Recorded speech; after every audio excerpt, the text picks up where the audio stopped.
C'est le 300e lancement ce soir pour la fusée Ariane. Oui, en presque 40 ans d'aventure spatiale, aujourd'hui c'est Ariane 5, la fusée la plus fiable au monde, la plus fiable mais pas forcément la moins chère. La concurrence en orbite est plus rude que jamais, l'avenir pour Ariane est loin d'être garanti. Les explications d'Emmanuel Dutheil. Ariane n'a jamais eu autant de concurrents, les Russes, les Chinois, les Indiens et surtout les Américains, parmi eux Blue Origin, du fondateur d'Amazon, et surtout SpaceX, le groupe d'Elon Musk, qui est aussi à la tête des voitures électriques Tesla, a lancé l'an dernier plus de fusées qu'Ariane. L'un de ses gros avantages, le prix, c'est moins cher qu'Ariane pour les lancements commerciaux.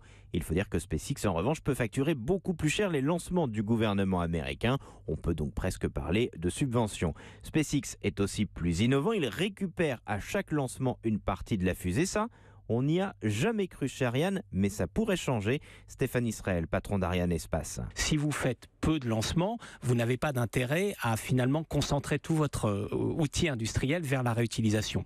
Nous verrons bien si c'est la meilleure façon de réduire les coûts. Nous n'excluons pas dans un second temps d'aller dans cette direction. Et aujourd'hui, Ariane 6 est la meilleure solution que nous pouvons apporter au marché. Alors effectivement, Ariane 6 arrive, elle fera ses premiers vols en 2020, elle sera moins chère qu'Ariane 5 et donc plus compétitive, mais elle est loin d'être très innovante. Bref, la bataille de l'espace est très loin d'être gagnée pour Ariane. Les informations du chef du service France d'Europe 1, Emmanuel Dutheil.